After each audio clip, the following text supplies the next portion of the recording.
What's going on, everybody, and welcome back to another Dark Avenger comic book review live. We are live on the new computer. Yep. We revealed this computer, as I hate when you do the same thing I'm doing. I was doing it first. You copy me. All new. We'll do that. Oh, we got somebody in the comments. Let me click over there. Brian Spaceboy227, what is going on? Welcome to the comic review live stream. Now, we are on the new computer, like I said. First of all, Brian, let me know, how do we look? I don't know if you can really compare from last time. Are we good? Can you hear us good? Because this is the first live stream ever on this laptop. On our end, what we're seeing on screen looks amazing, spectacular, honestly. I really feel like this computer is really pushing the webcam to its limit, like pushing it higher and harder than the older computer. So I really feel like it's reaching its true potential finally, the webcam, which is awesome. Yep. But we have the microphone plugged in. Everything is basically it's the same on our end, but it looks so much nicer on this screen. Also, it's a bigger screen, bigger computer screen, because my old eyes ain't what they used to be. Let's put it that way. Just want to see if I could stretch out the. There we go. So we are here. We are doing episode 413. What a way! Number 13 is lucky for me. Yankees win. Have fun with the Astros. Tell me about it. Tell me about it. Alan, how are we looking? Are we looking sharp? Are we looking good? Does it look nice? Does it look good? Does it look the same as last? Can you see, little thing over there? Clean, crisp, and sound good. Perfect. Episode 413, like I was saying, we have 21 books. Marvel Legacy begins. We got DC Metal, Dark Knights Metal moving forward. A new Marvel book. A new Marvel mini. Okay. And the next crossover with DC and Dynamite begins. Oh, yes. You can see the gray in Mike's hair. That's bad because Mike has no gray in his hair. Maybe he means no, I don't see any gray in my hair. I don't see gray in mine. I mean, I'm. Oh shoot! Wait a minute. No, no, seriously. What gray? Is it gray? No, it isn't. No, you're lying. It might be. Nah, but anyway, Mike, when were these books released? These books were released on October 4th, 2017. The first week of October. I also got my Superman figure. If you guys would like to see it, it's the DC Rebirth figure. I wish we had a little shelf in the background where I could put it. Like, I wish I could put a shelf maybe right here. Autograph. But this is autograph. This is autograph. Don't ruin it. But what? Looks nice next to next to John. Let's see if we could reach him. Okay, you see him over there? He's right there next to John doing his Superman pose. 2 days to October 13th. Oh yeah, that's right. Friday October 13th. We're gonna see if we're gonna be able to get on for Dark Avenger Live. It all depends on how Friday goes. Because we will have a guest. Okay. We're gonna hope. We'll hope for it. We want to do it. All right. See how it goes. But anyway, 21 books. Here we go. Ironically enough, I do have 2 Argo books coming. They will be in next week's review. Look forward to 2 Argo books. I'm waiting for Dan to get one to me, and then I'm really excited for the 2 Argo books we'll be reviewing next week. But let's get into this week, where I don't have really many indies. I think one. Yeah, just one. I have one indie book, and it is my favorite indie book out of one of my favorites. I don't want people to think I'm picking, because I'm not. Paper Girls issue number 16. Let's see. I enjoyed this issue. Apparently, it's the year 2000. They're stuck in the year 2000 now. The one girl who saw the mech thing happen, apparently it disappears, reappears, disappears, reappears. Then we jump into the future where it's the dude running all these time travel things, I believe, and he knows about the girls now, and he wants to find them and eliminate them because they're apparently a threat to the timeline now.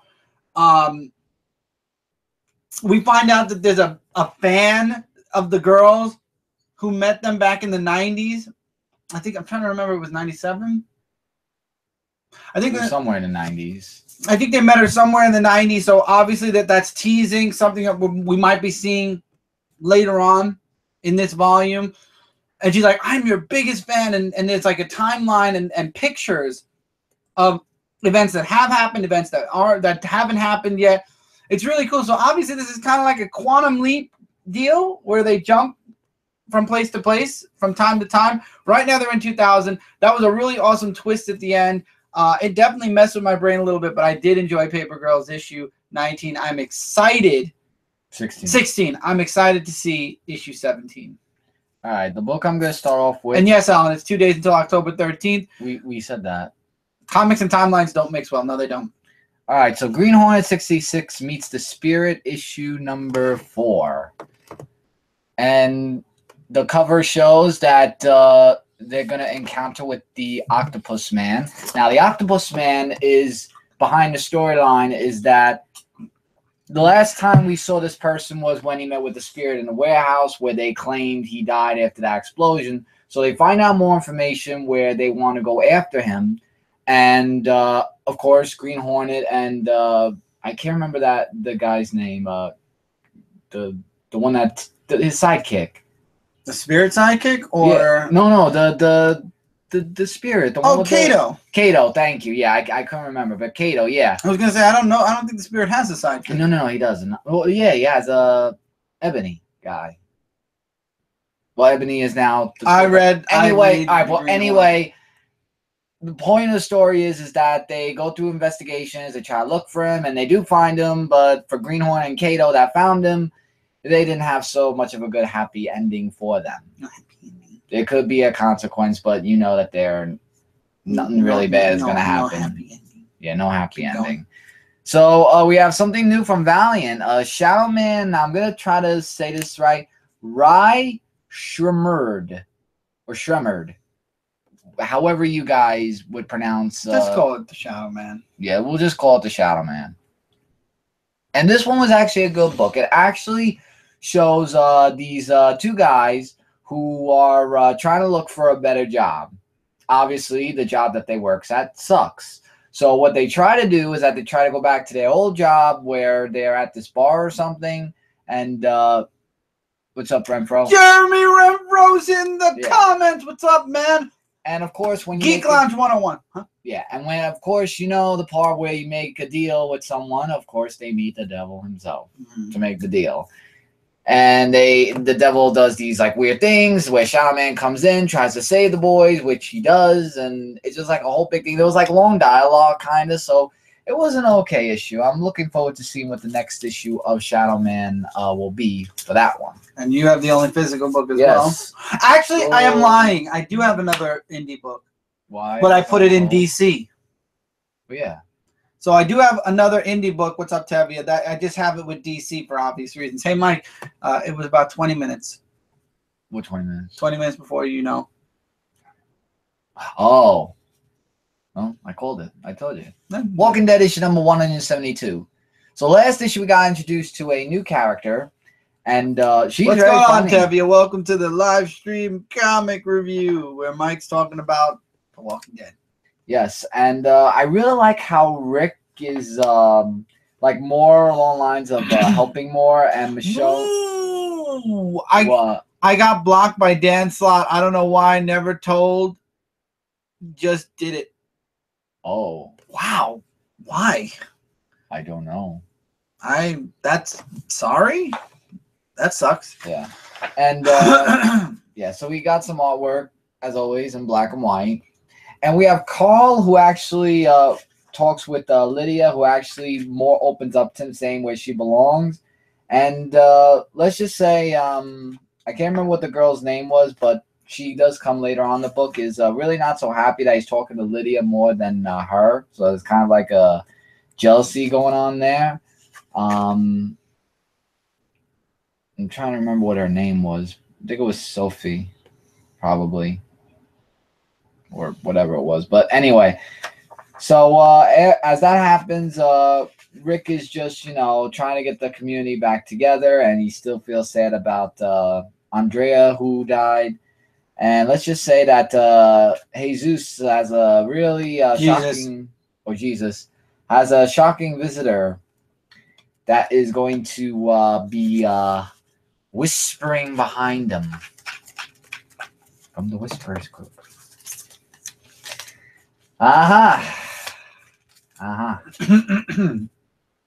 Be continued. But I really like that new chick that joined the group, though. She means business, though, and I like her. I'm just throwing this out there because it's over, and I didn't know it was over. I would have read this issue. Well, I didn't actually read it because I really didn't care for the ending, because the ending doesn't matter for Venomverse issue number 5 because that. I messed up the picture. So issue 5, it's over. Let's never do that again. Next. Oh, okay. I didn't care. I didn't care it was over. I didn't like the event. It, like Tevye said, it just ended. Okay. There was no point to this series. It literally ended where everybody went home and hooray. Yip, hooray. Now that was pointless. Now that I have to agree with Tevye on. Hawkeye issue 11, I enjoyed it. Hawkeye, Kate Bishop versus Madame Mask. Or Madame Mask dressed as Kate. It was a really good story. And you see that there's a point in the book where Madame Mask is in a situation where she's about to die and Kate saves her. And then Kate explains why she saved her. Also, she leaves her father. Like, leaves him in that prison cell. Because she's like, did you kill my mother? He doesn't answer. She thinks her mother's still alive. I hope her mother is still alive, because the next issue is going to be the hunt for her mother. But what happens is Madame Mask tries to kill Kate. The police show up. They knock. Madame Mask disappears because she gets hit and disappears. And we find out that one of the two guys Madame Mask kissed as Kate really did like. And the other guy sees her kissing the other guy that Kate likes, and he kind of has like that moment of, oh, shoot. And I feel bad for him. I forgot his name. I don't know him. I just started reading Hawkeye. Good stuff. Can't wait to see when Clint comes into the book, though. I'll be more interested when that happens. Spider-Man Deadpool issue number 22. This ends the arc of Arcane, who is playing... I think in 2 weeks you'll be getting your lenticular version. Yeah. So this is the ending chapter where Arcane is, with the whole playing games with Spider-Man, Deadpool, and of course, they're saving them, and Deadpool is still turning over a new leaf. Like, well, he is killing, or Spider-Man is preventing him from not to kill so much and all that stuff. And yes, Madame Mask is a what do you call Iron Man villain, but Tevye. It doesn't matter. Villains are villains. They could be anybody's villain. That she's just Kate became her new arch villain. Speaking of Arcane, did you ever know that Psylocke joined Arcane? Psylocke was in the book with Arcane, actually. I'm not. Well, basically, she was there, and there was this big event where, of course, they both fought him, and he was like big and muscular, like a big, huge guy on steroids. But of course, it was a robot that was controlling and everything. So it was kind of like a Wizard of Oz spoof, haha. So they send Arcane to live in the X Mansion. We get to see Cyclops before he was more of a not such a great person, from what people say, or from what Deadpool said, and just leaves him there like saying, okay, but what does he do? And it was just so funny and awkward at the same time. And yeah, that's the end of the story arc for that. I mean, they're still going to continue in Spider-Man Deadpool, because like you said, with the lenticular cover. So we'll find out what goes on next for their adventures. It was a pretty good series with the Arcane thing. So it's just game over for Arcane, and yay winner for Deadpool and Spider-Man. Good luck seeing this cover, everybody. And this is why when Brant said this during LEP, I should have remembered. Marvel makes fingerprint covers. So why do I think their lenticular covers were going to be any better? On screen, it looks a lot better. Actually, not when I put it close like this. But their lenticular covers don't exactly do what Action Comics or Batman Flash the Button did. It doesn't fully change. So you're kind of stuck either in between, or you can kind of push one more than the other. As you can see, like up here, you can't get that full change for some reason. You got to really, it's weird. These lenticular covers, man. Yeah, and then you open it up, and then here's the cover anyway. So I guess if you get really pissed off enough, you could just rip this off and just be like, screw it, there's the cover right there. I'm not going to do that, but I'll tell you, the back lenticular looks amazing, though. I will say that. The lenticular in the back looks freaking awesome. But the lenticular here, and you know what sucks? We ordered every single one. I'll do a video on Comic Frontline spotlighting every single lenticular, but now I kind of regret it. I really do, because whatever crappy cover company they go to obviously does lenticulars also, and it doesn't work. Doesn't work. I'm sorry. I have to complain. I have to complain about the cover because so what cover issue sucks. Is the Venom? 155. Okay. Where's Mephisto? Yeah. Good luck. Good luck, Tevia. Keep hoping. When Joe Q and a few other heads at Marvel retire or quit, then ask that question. So we get a little bit on the guy that used to be Venom, the series that I didn't read. Where he basically forced Venom to do things. You know, we considered the symbiote his suit, not his partner. And he even says in the jail he's going to find a way to escape. He's going to get his suit back and then use it again against this guy and his thugs. Jumps to Eddie, who's still having problems controlling the symbiote, you know, working to try to figure out a way to, you know, keep the symbiote in check. Goes for a job interview at a reporting at a newspaper. And this woman wants him out of this world facts. So we see the Dinosauropolis that's under, you know, New York City now.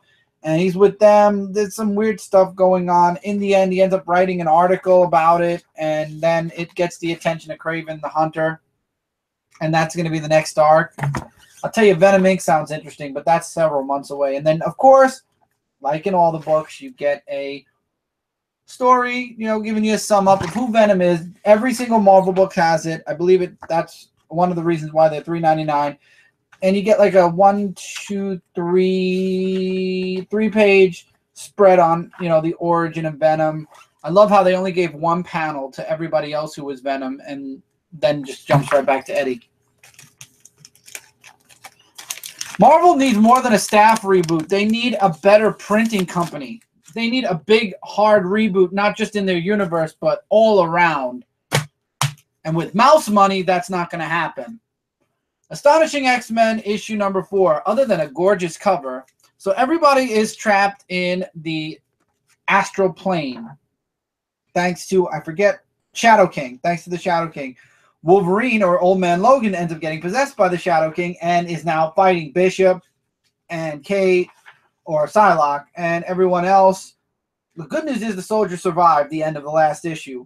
Also, Xavier reaches out to Psylocke and, you know, kind of tells her, you know, I'm the real, you know, I may be physically dead, but I'm still alive in the astral plane. You need to fight. I'll help you, you know, keep a connection with all the other X-Men in the astral plane, but you need to help fight Logan. You have to fight the Shadow King. And what pisses me off is, who writes this again? I want to make sure. Charles Soule. Charles Soule makes, if this is, I mean, there could be a huge twist in the end and it's not Charles Xavier, but if this is, let's pretend we're at the end of the arc and it's the real Charles Xavier. I do not like how Charles Soule writes Professor Xavier, because here's a dialogue for you. Choose, Psylocke. Will you stand here trembling like a cow in the slaughterhouse, waiting to feel his claws inside of you, or will you fight? When would Charles Xavier really say that? What if that's the Red Skull controlling him?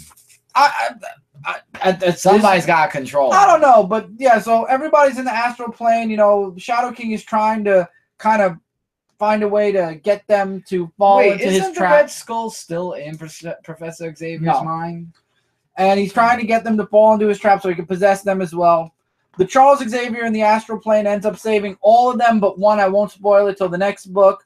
And now Logan, Old Man Logan's kind of been taken down a bit by Angel and by the other X-Men like Bishop. But there's another X-Man that wakes up now possessed by the Shadow King as well. But Charles does end up saving 3 of them. Mystique and Phantom X definitely weren't happy about being saved at that moment. But interesting story arc. Interesting story arc for the first story arc. I don't know. We'll have to see where Astonishing goes after this story arc. Let's put it that way. Now, Iron Fist issue number 74. Now, I want to point out really quickly that I did review this for Comic Frontline, so I won't go into too much detail. I will be covering at least one book a week for Comic Frontline. This week, since we weren't on Frontline Live last night, I had a massive allergy. I'm still a little stuffed. But last week, I covered this. This week, sometime tomorrow, maybe tomorrow night, hopefully not late tomorrow night, but I will be reviewing the Defenders Marvel Legacy. So I reviewed Iron Fist Marvel Legacy. I'm not going to go too into details. Basically, we find out that Danny now Chao Sin escapes from prison. He's headed to New York. Somebody ends up stealing the dragon. Shalao. I hope I pronounced it right now. I pronounced it right in my review. We find out that a dead character, the Constrictor, is back from the dead, and Danny goes to Sabretooth to get him to work, to get Sabretooth to work with him to save or find the dragon and to fight the Constrictor. To be continued. And then, of course, once again, you get the 3-page, origin of Iron Fist. Now, I said this was not Jump On friendly, and somebody did ask me, and I will agree, but I'm going to explain why I still don't believe it's enough. Somebody asked me if there's a summary. Yes. You have a summary. You have a summary right at the beginning. It tells you that Danny was brought to Lushi. Well, so you know he was brought somewhere to fight in the tournament of the Seven Masters. Though a man, Chao Sin, was using the contest in a way to defeat Iron Fist and take over Kunlun. Danny emerges victorious. Now, after a long, perilous journey, Danny is on his way back to New York City. So you get a very abbreviated version of what happened in the past 14 issue, or not even 14, I'm sorry, 17 or 16 issues. So you know that Danny went to an island fort, got screwed over by a guy called Chao Sin, and after a perilous journey home, he's now home. You don't know what he went through on the island. You don't know truly who Chao Sin is. You don't know his character. You don't know his motives or anything. And you don't know that the real purpose was he wanted Lu Shi to be the new Kunlun. As much as I like the summaries in the beginning, the summaries do not give you a rundown of every single issue that's gone on in the series since it started up. I still do not believe this is Jump On friendly. I do believe you need to have at least more than just a summary paragraph knowledge of the book before jumping right into this issue. Okay, new miniseries from Marvel Comics, or Max Comics, they say for the company. Marvel Max. It's Marvel Max. Marvel Max. And I wanted to give Punisher the Platoon. Let me just check the comments real quick. Red Skull never died. Oh, no, Red Skull is dead, Mike. Remember Cap killed him? Hydra Cap killed him.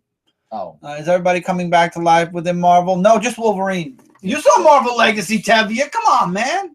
All right, so Punisher, the Platoon. And Charles Xavier was before Legacy.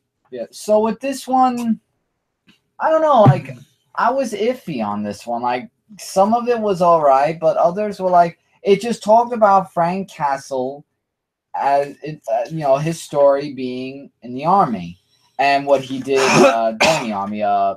He was second lieutenant, actually, and he was like saying, like, this is your platoon of what you're going to be doing. He was like boss and everything there. The artwork was a little bit okay.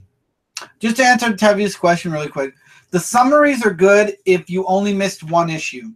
It tells you what happened in the previous, or if it's been a while since you've read the book, let's pretend like they took a month break. The summary is a good recap of what happened in the last issue. A summary to summarize about 16, or no, I'm sorry, not 16. I keep thinking 16. About 7 issues. No, 7 issues. 7 issues of story. Not so much. Yeah.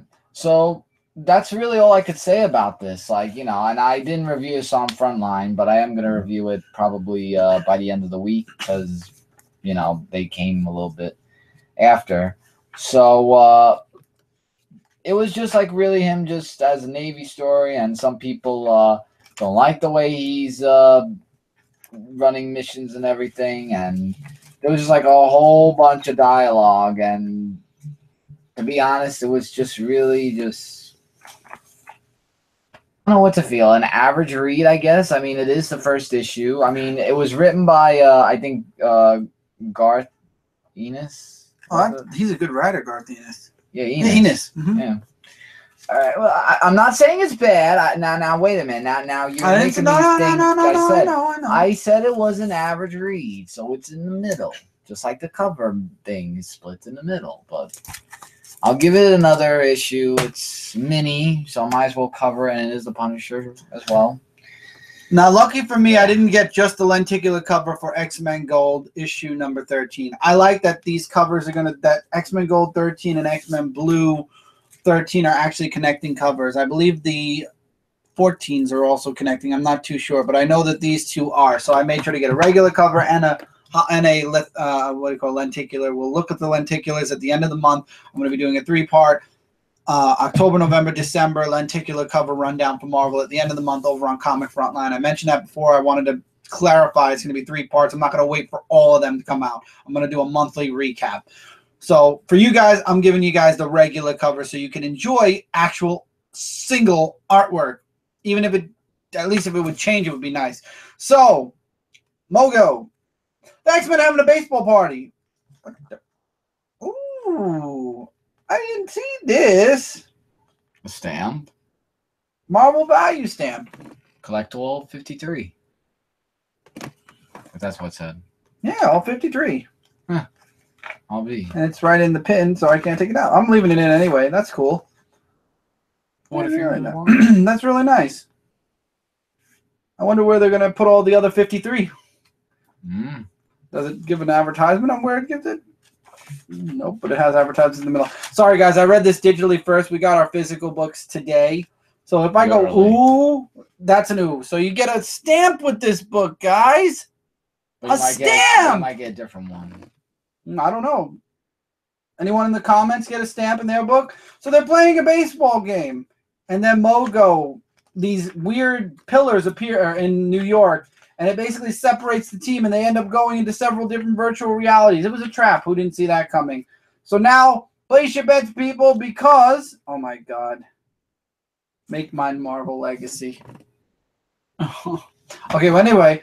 So now, place your bets, everybody, because the X-Men are about to fight. And some might die, but they're not really, because this is X-Men, and they've already killed everybody, and now they're trying to bring people back. Yep, okay. Good. So I got one. I don't know. Did anybody get one in Iron Fist? Because I didn't get one in Iron Fist. It's Frank. What happened to the Red Skull in the Marvel movies? Frank, I have no clue. Captain America. This issue I enjoyed. Old Man Logan, issue number 29, which will be hitting Marvel Legacy, I believe. Not in November, but in December. Or maybe I'm wrong. Maybe it's double shipping and it will.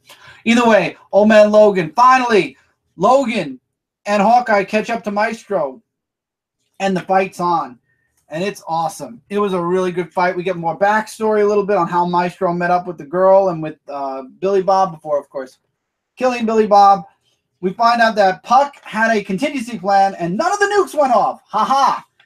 But, unfortunately... that kid, I hated her from the beginning of this series because I had a feeling she was going to be a pain in the ass. That kid ends up having one of the nukes that she ended up saving that was up on. She's like, either let Maestro go or we're all going up in flames. And while Logan might survive, Hawkeye won't. Hawkeye's there. Nor will the area that this nuke goes off in, nor will possibly anyone. I think everybody will kind of get nuked out. I don't know if Logan would somehow heal back from that, but awesome series. I'm really enjoying the story arc with the Maestro. I like the reintroduction with Maestro and Old Man Logan. It was really cool. It's really interesting stuff. I can't wait to see. Thank God it's to be concluded, though, because I feel like I've been in the story arc a little too long.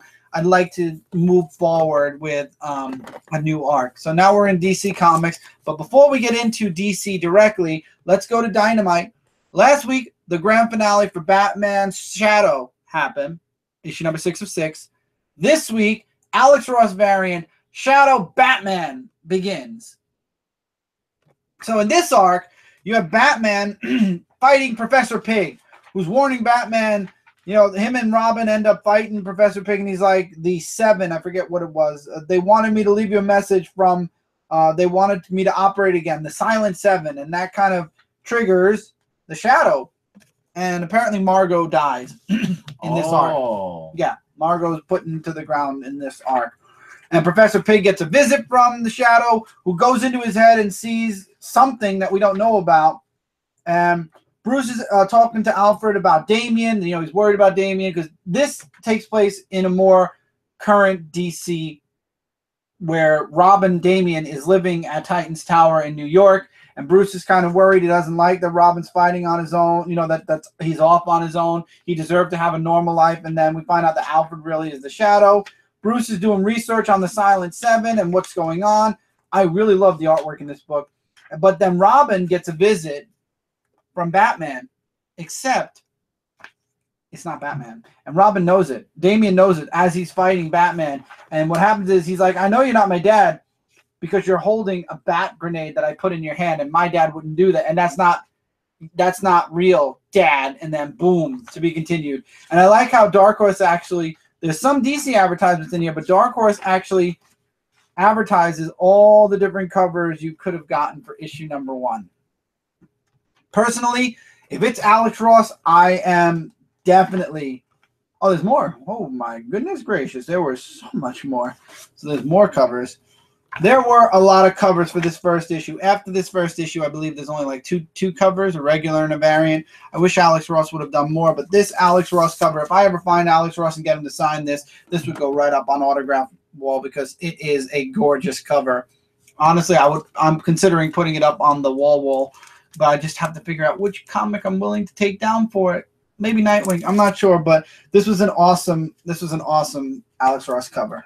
Speaking of Nightwing 30, man, I tell you guys, it's like this book keeps going around in circles. The Raptor is back now. Now, for those of you that didn't know, you know, I reviewed the first story arc for Nightwing, and I was kind of annoyed because it brought Nightwing back to being a secret agent, working with the Raptor, and also working with the Court of Owls. Now, Raptor got away, and this entire book is about, well, first of all, it's about Blockbuster, you know, running Bloodhaven, and he's going to succeed in running Bloodhaven, and then Nightwing fighting Raptor. And what happens is the mayor blames Nightwing for everything that's going on in Bloodhaven, even though it's been going on for years. And he cuts off the supervillain rehabilitation program. We get to see a nice scene with Nightwing and Huntress.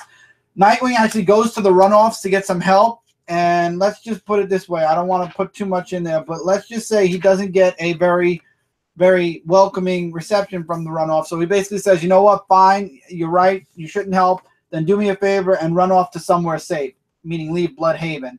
And so if the runoffs aren't going to help him with Raptor, he goes to the next person, which is Blockbuster, and he makes a promise to Blockbuster. Help me out, and I'll leave Bloodhaven forever.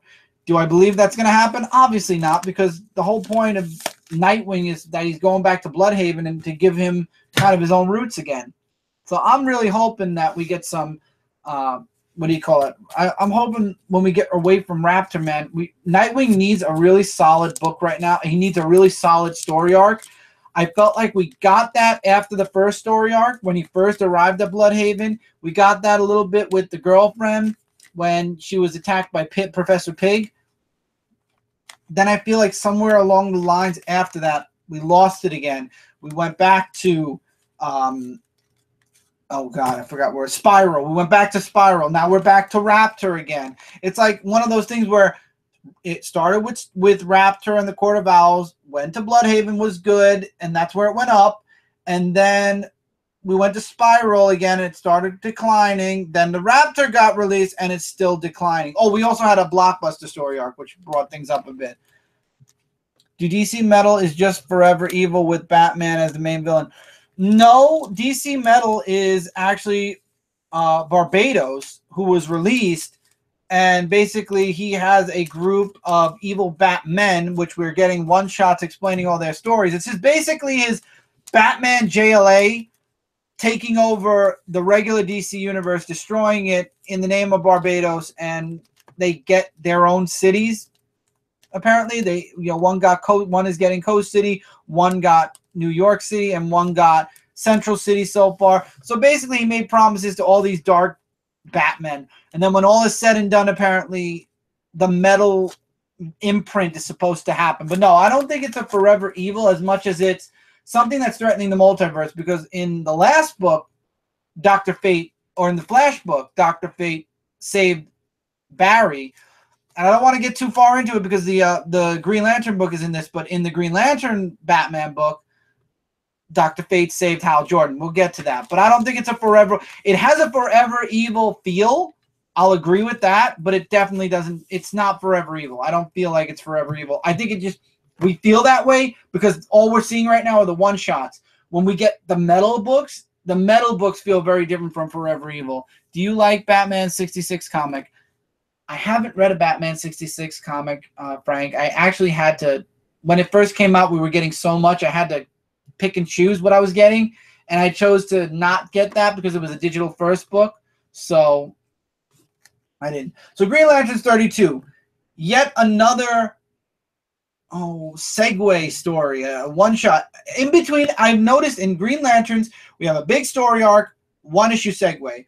Big story arc, one issue segue. We just came out of a big story arc, segue. Simon and his best friend, who's been pissed off at him since the beginning of this series, finally get thrown into a bathroom and forced to talk it out finally and, make nice with each other again. Jessica is celebrating with Simon's family while all this is going on, and kind of, again, it helps push her out of her, what's the word I'm looking for? Her fears or her phobias of being around a lot of people. In the end, of course, Naziri and Simon are best buds again. Jessica learned a nice lesson, and they have pancakes. Yeah. Because that's the whole point of Earth. Then a mission is thrown out at them. To be continued. So, once again, this was a segue story. I mean, if you've been following Simon and Jessica all this time, obviously you're going to be reading this, but it's a one-and-done issue. If you haven't read Green Lanterns up to this point, you can wait till the next issue. You certainly did not miss out on too much here. There was definitely nothing but more character building. So if you haven't been watching the building right along, I'd advise get the trade paperbacks and catch up to this first. Green Arrow number 32. Oh, look, it's the conclusion to what went through, 4 books? Probably, yeah. Nightwing, Teen Titans, Suicide Squad, and Green Arrow.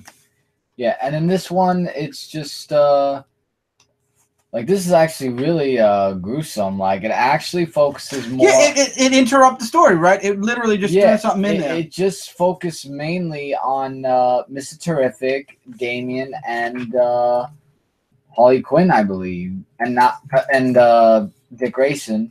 And not really much of Green Arrow. And even the artwork, the artwork was... The artwork looked like they tried to keep it, consistent with all the other books. Right. And it's just them going up against the demon bats and stuff like that, and demonic Robin and whatnot. And Green Arrow said that was my duty to make sure that Damian was going to be safe. And that nothing bad would happen. Is that a toy that's coming out, or is that an actual paint job? No, it's an actual paint job. Okay, it looked like a figure, like a statue figure. Yeah, and then the Joker's trying to tell him all these lies and everything, but metal actually affects them, and that was on the Green Arrow's arrow actually that affects them. And then you get all the Batman. Oh, look, there's Dr. Fate who saves them. Yeah, and Dr. Fate saves all of them from all this happening, but now they know Green Arrow knows how to kill them with the 9th metal. And that's going to be concluded in Gotham Resistance in Metal 3. Metal issue 3, okay. And then obviously issue 4 is going to be the crossover between Green Lantern, Justice League, and that one Flash issue. The 9th metal was their answer. Well, the next crossover is going to start in Flash. It's going to be 1 issue of Flash, 2 issues of Hal Jordan, Green Lantern, 2 issues of Justice League. So 6 parts altogether for the next one. Yes, you can. All right, Batman 32, it's time. After Lord knows how much buildup, we find out what the big freaking secret is. The secret that Batman thinks once he tells Catwoman, she won't marry him anymore because he's not noble. I like the beginning with Catwoman trying to console Batman, who I've never seen Bruce that broken before. I mean, he literally is breaking down, getting ready to tell her the truth. So we get the fight between him and Riddler and Joker, and then we find out Riddler says too much. He said, "You idiot. I orchestrated this whole thing. I orchestrated me losing, Batman joining me, Kite Man. I destroyed Kite Man's life to make him join you, betray you, and then betray me with Batman. I did this. I set this whole thing up because I just wanted to make the Joker laugh again. If I wanted to, I could kill all of you. And he didn't shut up. I mean, he literally was just burying himself, saying, basically, this entire war, everything that happened, all those people, every time we open this book, all those pictures that Batman has that he's constantly looking at, all those hundreds of people that died from this war that was raged between Riddler and Joker, all this time, it was Riddler. Riddler did this all just to make Joker laugh, and it didn't work. And then he started saying, I could kill you guys in a second. And then you want to know what the secret is, everybody? It's a week later now. As a matter of fact, Batman issue number 33 is coming out next week. It's Wednesday. We're already getting Detective Comics from this week, so I'm going to spoil it. If you didn't want to hear it, if you didn't read it yet, just fast forward the video until I put this book down. You'll see me lift it up and throw it down. The big secret, Batman almost killed. Almost. Didn't. Almost. Didn't. I want to point out, didn't kill the Riddler, but he tried to. And Joker put his hand in the way and stops it. And apparently that's what makes Joker a laughing fool again, is the fact that Batman almost killed Riddler, but Joker stopped it. And then the whole Riddler, the one Riddle Joker left him because Batman's like, why? Why did that happen? And he asked Joker, why'd you put your hand in the way? He's like, when you figure this out, what's separate? What do you call it? What did Joker say to him? I want to get it right. What's the difference between a joke and a riddle? And Batman's like, I don't know what. He said, when you figure that out, then you'll know. And I like how Catwoman's like, who cares? That's the answer. Who cares? And then she tells Batman, ask me again. And there's no spoiler here because unfortunately everybody figured it out already because it was spoiled everywhere. Batman, she tells Batman, Bruce, ask me again. And he's like, will you marry me? And she's like, yes. And that's the end of this issue. So the big surprise, the big secret here, Batman almost, not did, almost killed Riddler. Almost. Not did. Almost. That I'm sorry, but if I was Catwoman, if I was anyone, that wouldn't do any, I'd be like, okay, you almost did it. You almost caved, but you were stopped. And since then, you haven't. Why would that matter at this point? I mean, come on. Seriously? That's the big secret? But yes, Catwoman said yes, so play. Now we have our first mini. And there are going to be several Batman minis. There's this one. There's another one coming out, I think, sometime this month. So we got a lot of minis coming up. But anyway, Batman White Knight, issue 1 of 8. So for the next 8 months, we're going to be seeing Batman White Knight. And this is the story where apparently Batman gets a little bit out of control. It starts off in the future where apparently Batman's in Arkham Asylum and the Joker is sane. He's the mayor and he's had Batman arrested. Jump into the past, you see Joker being Joker. Batman, on the other hand, is a little bit more reckless. He's getting a bit more dangerous. And the world is starting to see that. And what happens is he kind of goes a little bit too far. And Joker even says, you know what? The biggest threat to Gotham is it's you. And I brought you here because I wanted to take this medicine to cure myself to prove that you're the bad guy. And Batman's like, fine. And he drops the medicine down Joker's throat. And apparently somebody films it and sends it into a news reporter. And now Batman is being questioned. Joker is in a semi-coma, but he comes out of it. And apparently he's normal now. And as a matter of fact, he's thinking clearer than ever. We find out, poor Alfred, man. Next story arc with Alfred. Alfred's dying. And that's what has Bruce so on edge and so, out there because he's trying to find a cure because Alfred's dying. This is the third story. Alfred was shot in Nightwing's book. Alfred died in the Cyborg one-shot from Dark Metal. And now in this miniseries, Alfred's dying. And Bruce is keeping him alive just barely. So Joker, or as he wants to be called now, Mr. Napier, Napier actually has a case. He's sane, and he wants to file a case against the Gotham City Police Department because they are aiding and abetting a vigilante. Even though Batman's a good guy, he's still a bad guy. And he's like, you know what? I love Gotham, and I want to save, and it's going to take me, the White Knight, to actually save it from you and Batman, to be continued. So obviously Joker is now going to turn the world against Mr. Napier is going to turn the world against Batman, because in this world, apparently Batman went too far. But when I read the solicit for this, it sounded a lot. I thought we were going to be getting a dark Batman, like a Batman that literally was more than edgy. Let's put it this way, willing to do whatever. Batman had a moment with Joker, and now all of a sudden it feels like it's the regular DC universe, except now somehow Joker was made sane and he wants to take down Batman once and for all legally. And it's like, I thought we were supposed to be getting a world where Batman's the bad guy and Joker's the good guy. That's what the solicit said. But here it just looks like Joker is sane now and wants to reveal Batman for an evil person, when in reality he really isn't over the edge evil. So I guess we'll have to see where the mini goes. But I don't know. I was expecting something a little different. So now we were talking about Barbados. We were talking about Dark Metal. We were talking about metal in general. Let's talk about Batman, the Dawnbreaker, which is Batman as a Green Lantern. So in one of the Dark universes, Bruce's parents were killed. And apparently at that very moment, a Green Lantern ring, was looking for somebody in Sector 2814. And that became Bruce. And Bruce, with such darkness in his heart, apparently, in this world, found a way to break the protocol in the ring. And apparently darkness entered the ring. And the protocol within the ring broke.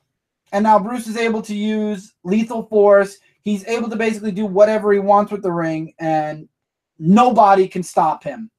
And he's killed several villains that have attacked Gotham. He's killed several people associated. And then Gordon, who tries to actually get into Bruce's head to save him, ends up being killed. But that's when the Green Lantern Corps shows up. But unfortunately, just like when Hal went dark, the Green Lantern Corps didn't stand a chance, because apparently he tapped into a darkness and made lots of friends, and that basically destroyed the Green Lantern Corps almost immediately. And he emerges from the Green Lantern he makes as Bat Green Lantern, apparently. And the world ends up ending at some point, because the dark universe started to just, die during the crisis, I believe.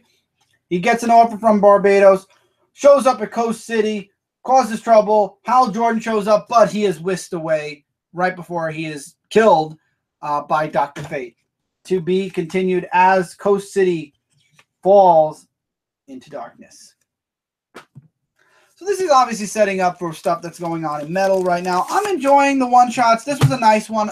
Again, if you're a fan of specific DC heroes, you're going to be interested in the specific one-shots. The Cyborg one, I don't care. I really don't read Cyborg. I never really was interested in Cyborg. So reading that one-shot, I was like, okay. Next. The Green Lantern one, I liked it. And then we should just call this the predictable issue number 32 for Superman, because lo and behold, not two pages in, Superman shows up and saves Lois from being shot. And like we figured, Deathstroke was working for somebody, and he wanted to see how far he had to push Superman to make Superman kill. And no matter what he did, no matter obviously he escaped at one point, and he threatened that he was going to find Lois again, and he was going to, finish the job. What happens is he ends up kidnapping Lois again towards the end of the issue, and he wants to see how far it takes to push Superman to kill.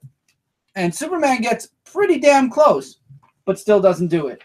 In the end, he ends up protecting Deathstroke and Lois, and he got what he wanted. The game's over. Superman gets Lois, and we find out that the person that hired Deathstroke, Amanda Waller. I mean, did you not? Because she wanted, this was a dumb story, because all she wanted to know was, she wanted to know how far Superman had to be pushed in case I need to do some pushing myself one day. Mm. Okay. okay. So at some point we might get a crossover with Amanda Waller and the Suicide Squad to force Superman to join her for a mission. I don't know. No. It was okay. Okay, predictable beginning. Knew what was going to come, that he was working for somebody in the end, and he was really just used to test Superman. Why are they doing this? I thought we were in a rebirth. What? Why? I don't know. Apparently, Amanda Waller has her sights on Superman possibly for the future. We don't know why. Obviously, it's for a future story arc, possibly.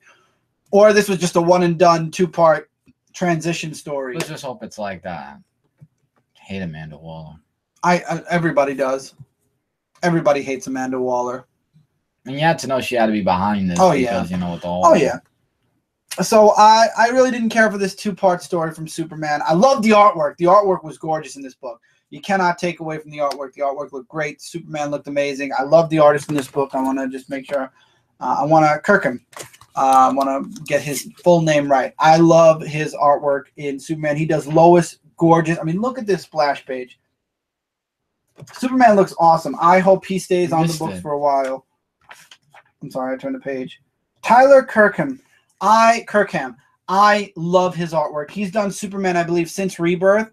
I think he took a couple breaks here and there. I love his artwork for Superman. It's just really, he gives like a little bit of an anime feel to the art, which I like. I like the looks of his Superman in his books when it comes to Superman. I definitely recommend his artwork, and that's honestly the saving grace of this Superman two-part story is his artwork looked gorgeous throughout the entire series. So with that, guys, that's it for this review. As always, we're going to try to catch up. We're trying to get into our books as quick as possible. DCBS, I believe, has officially moved. We'll see how our books come this week, and if they come the same this week, hopefully they'll come faster next week. Like I said, I'll be covering the Defenders on Comic Frontline. Hopefully, early tomorrow night, the review will be up. All depends. I've never used the editing program on this computer. It'll be the first time I'm using it as I record and then post up the review for Defenders. We'll see how it goes. Fingers crossed, everybody. Hope it goes fast, because if it goes fast, that means I can do videos at a faster pace as well. Thank you all so much for being here, as always. To go check out Comic Frontline. If you're new to the channel, hopefully you'll click that sub button. I do comic reviews every single week, at least one video. The Dark Avenger podcast I'm working on. I'm hoping to get one up soon. I really do. It's been a long while since I did a Dark Avenger podcast, but honestly, things have been like falling like dominoes. Now I have a new computer. Everything's nice and set up again. Hopefully everything will be good. Yep.